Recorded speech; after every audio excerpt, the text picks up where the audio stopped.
Bom dia, mulher de Deus, tudo bem com você? Seja muito bem-vinda à nossa live devocional. Nessa terça-feira, dia 14 de maio de 2024, já estamos em maio, né? O ano começou ontem, já estamos em maio, e ontem me dei conta que falta um mês pro meu aniversário. Já estou fazendo aniversário de novo. O tempo passa, né? O tempo tá cada vez mais breve. Os dias estão cada vez mais curtos, porque o nosso Senhor está voltando.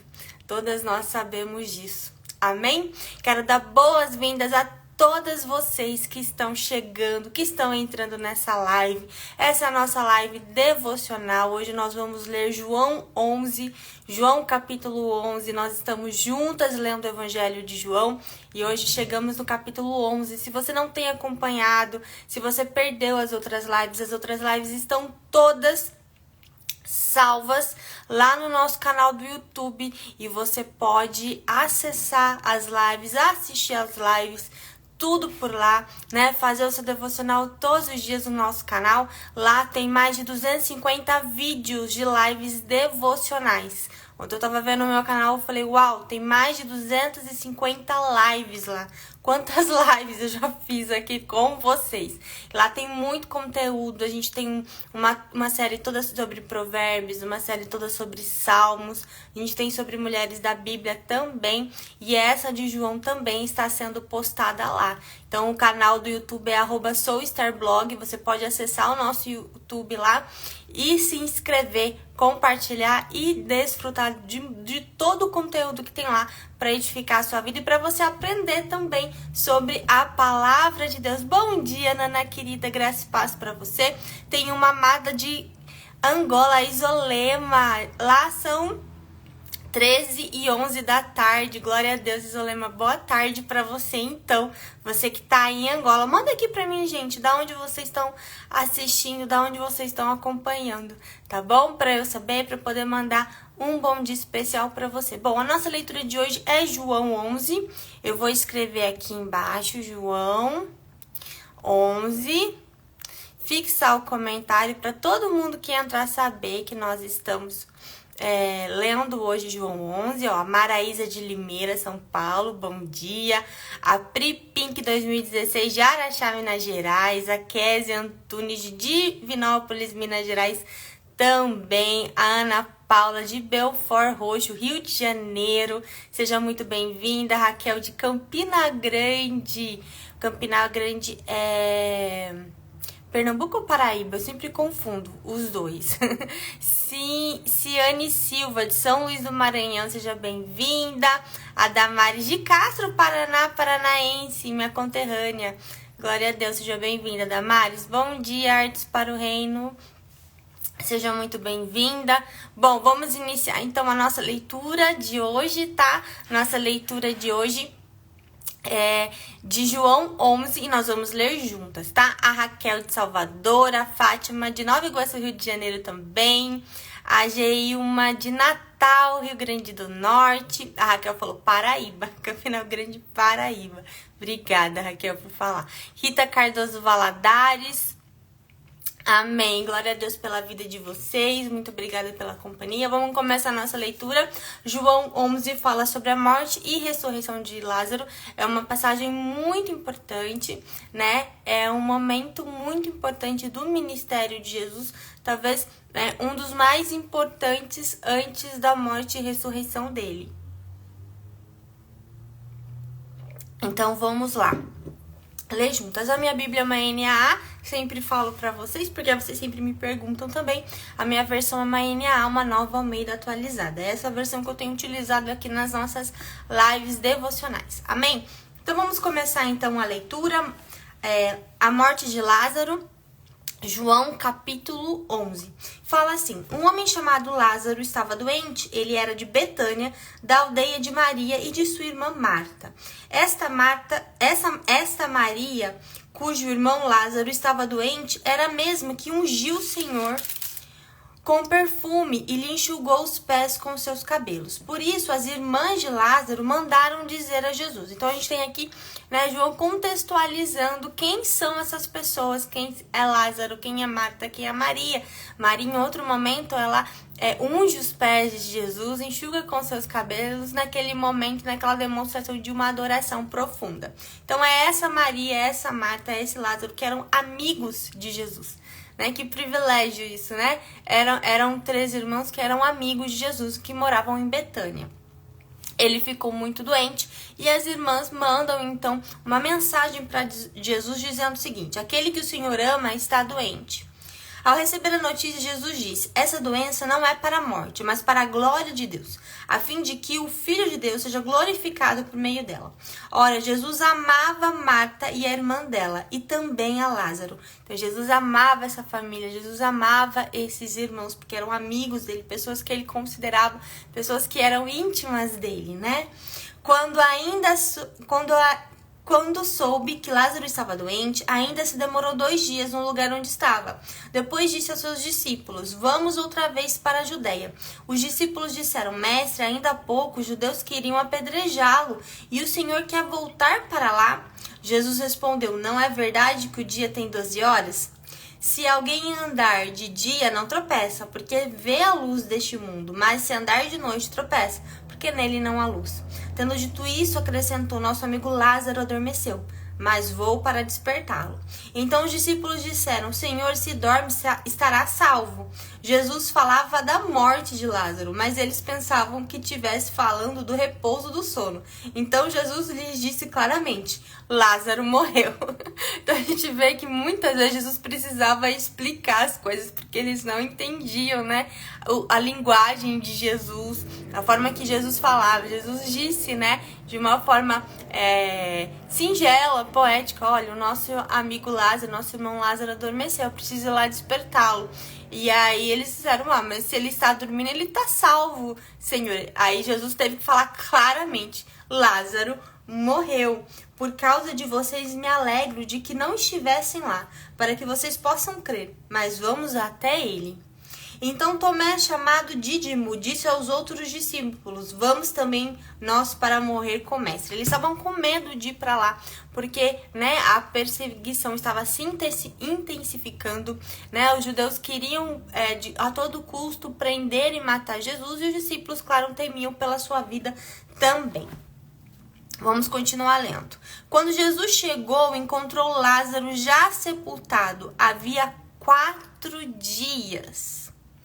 Ora, Betânia ficava a mais ou menos 3 quilômetros de Jerusalém. Muitos dos judeus vieram visitar Marta e Maria, a fim de consolá-las por causa do irmão. Marta, quando soube que Jesus estava chegando, foi encontrar-se com ele. Maria, porém, ficou sentada em casa. Então Marta disse a Jesus: se o Senhor estivesse aqui, o meu irmão não teria morrido. Mas também sei que, mesmo agora, tudo que o Senhor pedir a Deus, ele concederá. Eu vou grifar essa declaração de Marta porque ela é muito importante, tá? É uma declaração de fé. Aqui no Evangelho de João, nós não temos a passagem de Jesus na casa de Marta e Maria quando vai visitá-los, né, em Betânia. Mas a gente tem essa descrição em outros evangelhos. A descrição de que quando, né, Jesus vai visitá-los e Marta tá ali naqueles afazeres, muito ocupada com os afazeres domésticos, enquanto Maria se assenta aos pés de Jesus para aprender, para ouvir o mestre. E então Marta pergunta para Jesus, né? Jesus, o senhor não está se incomodando que eu tô aqui, né, correndo com os afazeres domésticos enquanto Maria tá aí sentada aos seus pés? E aí é quando tem aquela fala de Jesus famosa que todas nós conhecemos, que ele fala: Marta, Marta, você está ocupada com muitas coisas, mas uma só é necessária. Maria escolheu a boa parte e a boa parte dela não será tirada. Então a gente vê ali que Jesus exorta Marta, né, querendo ensiná-la sobre o que é prioridade, sobre o que é mais importante, né? Eu acredito que Marta amava também a Jesus, né, tinha essa amizade profunda e sincera. E imagina você receber Jesus na sua casa, né? Você não ia querer que a sua casa tivesse limpa, perfeita, você não ia querer oferecer o melhor alimento, né, fazer o melhor, e talvez você ficasse também agitada, assim como Marta, né? Marta estava agitada porque ela amava o Senhor e ela queria oferecer o melhor para ele. Mas Maria, né, escolheu a melhor parte. A melhor parte é sempre estar aos pés do Senhor, é sempre estar ali recebendo da sabedoria, do conhecimento, da paz que excede todo entendimento que nós encontramos na presença do Senhor. Então, quando Jesus repreende Marta, ele fala: olha, ela escolheu a melhor parte, eu não vou tirar dela essa parte, eu não vou dizer para ela levantar aqui e fazer os afazeres domésticos, porque ela sabe o que é prioridade, ela sabe, né, que a melhor parte é estar aos meus pés.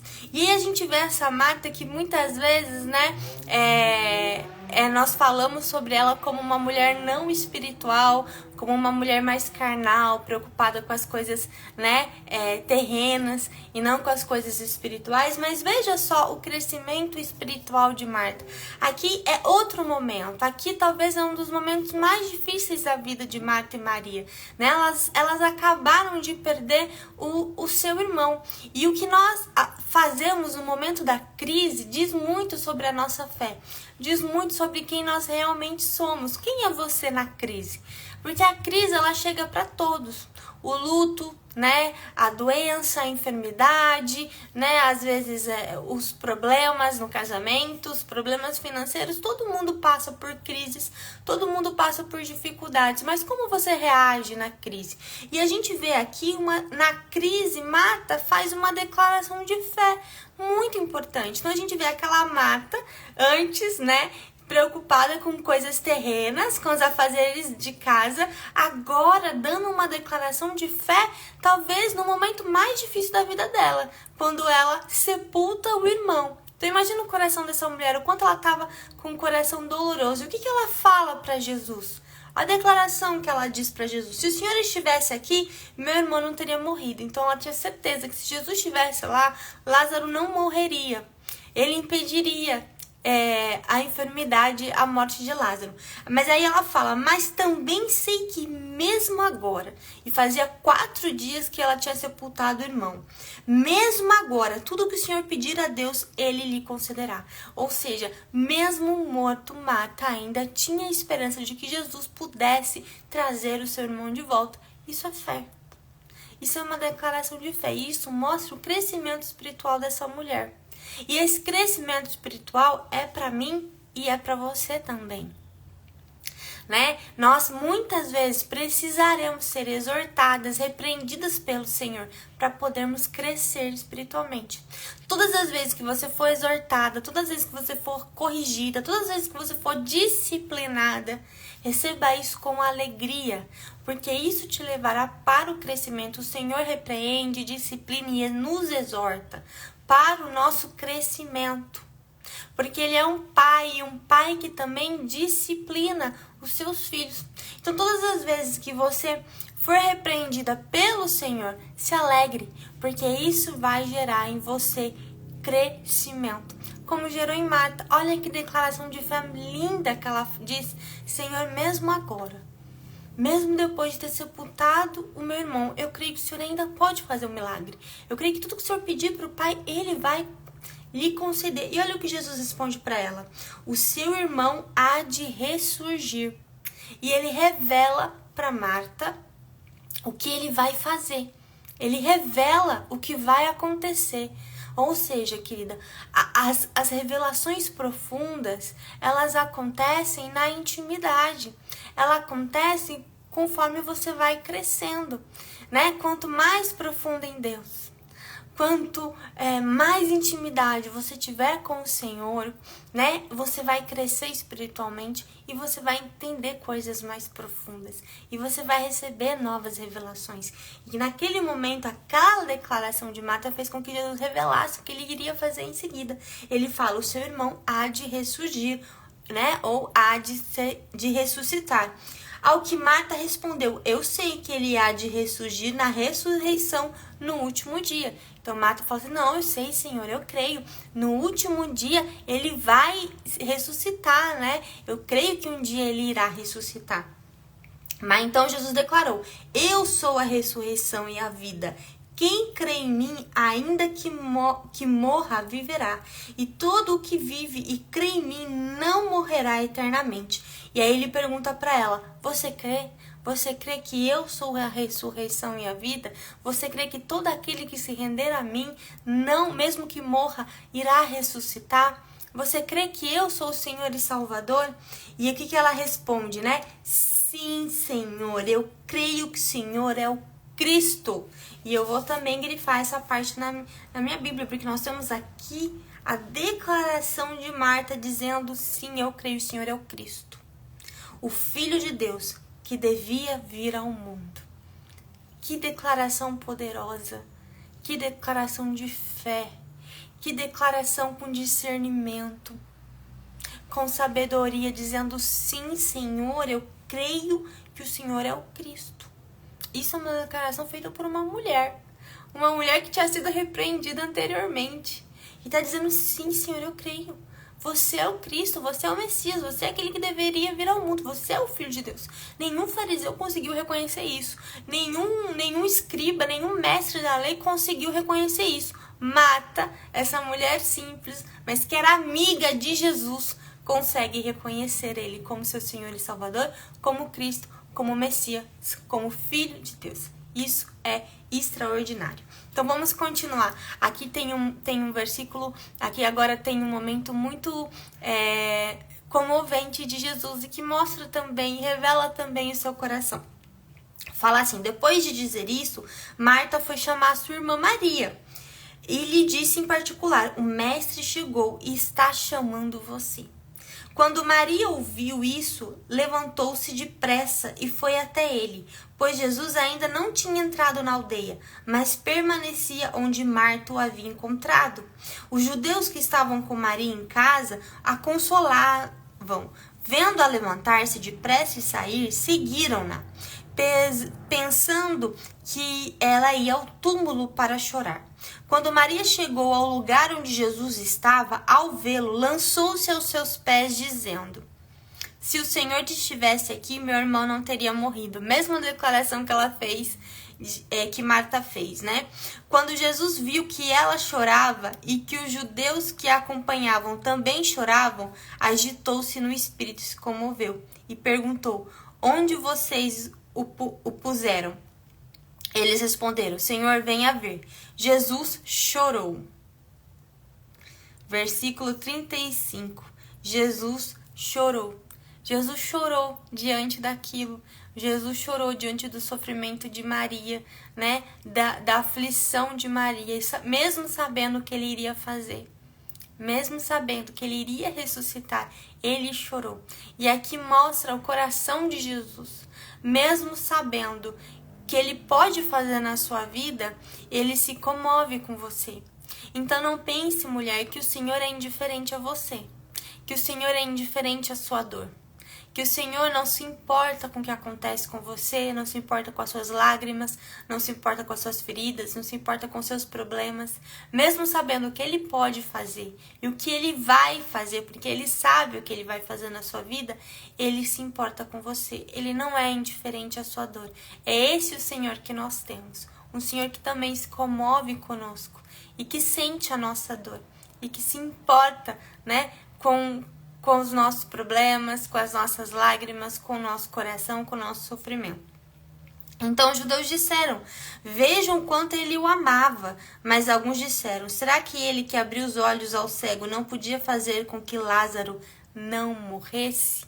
Né? Então estão aqui questionando, será que ele não poderia, né, ter salvado a vida de Lázaro? Aí ele abriu os olhos do cego, não poderia também salvar a Lázaro? Então vamos lá, vamos continuar lendo.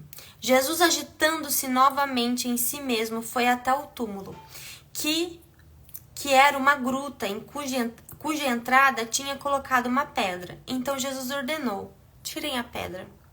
Marta, irmã do falecido, disse a Jesus, Senhor, já cheira mal, porque está morto há 4 dias. Jesus respondeu: eu não disse a você que se cresce veria a glória de Deus?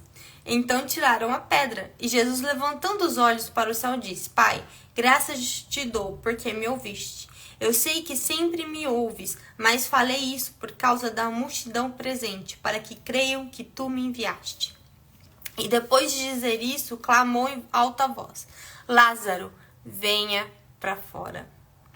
Aquele que tinha morrido saiu, tendo os pés e as mãos amarrados com ataduras e o rosto envolto num lenço. Então Jesus lhe ordenou: desamarrem-no e deixem que ele vá. Uau! Você consegue imaginar o que foi testemunhar isso? Um homem que estava há 4 dias morto, sepultado, né? Jesus ressuscitou ele. E aquele homem saiu do seu túmulo andando todo enfaixado. E todas aquelas pessoas que estavam ali para chorar por Lázaro, para consolar Marta e Maria, tiveram o privilégio de ver esse milagre, né? A ressurreição de Lázaro. Que momento precioso, né? E isso nos mostra que não existe nada na nossa vida que Jesus não possa fazer. Não existe nada na nossa vida que Jesus não possa ressuscitar. Eu não sei o que morreu na sua vida. Eu sei que existem muitas mulheres que perderam a esperança de viver algo melhor nas suas vidas, perderam a esperança em relação ao casamento, em relação aos filhos, em relação a algo que você queria e que não aconteceu. Mas veja só, tudo está sob o domínio e o controle do Senhor. Jesus tinha o controle dessa situação. Veja que quando chamaram ele e disseram que ele estava doente, ele ainda demorou 2 dias para ir para lá. Ele não foi imediatamente, né? Ele sabia exatamente o que aconteceria porque ele tinha o controle daquela situação. Ele sabia que ele chegaria lá e que ele ressuscitaria Lázaro. Então, eu quero dizer para você, mulher, Deus não perdeu o controle da sua vida. Ele não perdeu o controle da sua vida. Ele não está indiferente a você. Ele não virou as costas para você. Eu não sei que situação você está agora. A gente tem visto, né, a tragédia que aconteceu no Rio Grande do Sul. Pessoas que perderam tudo, pessoas que perderam entes queridos. E talvez uma das maiores tragédias que aconteceram no nosso país, o que aconteceu lá. Inclusive, ore e ajude se você puder. Porque eu acho que a gente não consegue dimensionar o tamanho da tragédia e da dor daquelas pessoas. Mas Deus não virou as costas para elas. Deus não perdeu o controle da situação. Deus não é indiferente à dor dessas pessoas. Como Deus não é indiferente à sua dor. Ele é ainda o soberano. Ele tem o controle de todas as coisas. E Ele vai fazer um milagre na sua vida. Eu creio. Ele não perdeu o controle. Ele não é indiferente. E Ele não virou as costas para você. Existe o tempo de todas as coisas. E Deus tem o controle de tudo na sua vida. Então descanse no Senhor, não perca a sua fé, não deixe de buscar, não deixe de clamar, não deixe de declarar que Ele é o Senhor e Salvador da sua vida. Como Marta e Maria disseram: Senhor, eu creio que mesmo agora o Senhor pode fazer alguma coisa por nós. Eu creio que mesmo agora, diante da morte, né, há 4 dias sepultado, nós cremos que o Senhor ainda pode fazer algo. Então declare isso ao Senhor hoje. Fala: Senhor, mesmo que eu não enxergue a solução, mesmo que eu acredite que tudo está acabado, mesmo que eu olhe para a situação e pareça tudo perdido, eu ainda creio que o Senhor pode fazer o milagre. Eu ainda creio que o Senhor pode mover essa situação e transformar essa circunstância na minha vida. Em nome de Jesus, faça essa declaração. Amém? Vamos continuar lendo então. Muitos dos judeus que tinham vindo visitar Maria, vendo o que Jesus havia feito, creram nele. Muitos creram, ou seja, aquela situação foi para que muitos crescem nele, muitos se convertessem. Outros, porém, foram até os fariseus e lhes contaram o que Jesus havia feito. Então veja só, você testemunha uma pessoa sendo ressurreta na sua frente, né? Depois de 4 dias sendo 4 dias que ele foi sepultado, a pessoa ressuscita na sua frente. Jesus faz um milagre. Mas veja só como cada pessoa, né, de acordo com o seu coração, reage de uma forma. Houve aqueles que creram no Senhor como Cristo, como seu Senhor e Salvador, e houve aqueles que foram contar para os fariseus o que estava acontecendo, né? Então a gente vê que muitas vezes, né, o que muda é a disposição do nosso coração. Um coração aberto para Jesus o recebe. Um coração que é aberto para receber o Senhor consegue enxergar a obra de Deus e reconhecer Deus nas circunstâncias. Mas um coração que está fechado, que está endurecido, não. Mesmo que a gente esfregue Jesus na cara dela, ela não vai enxergar Jesus. Ela não vai compreender coisas espirituais. Então, por isso que nós precisamos cuidar do nosso coração. A palavra de Deus fala, né, que de todas as coisas que se deve guardar, guarde o seu coração, porque dele procede as fontes de vida.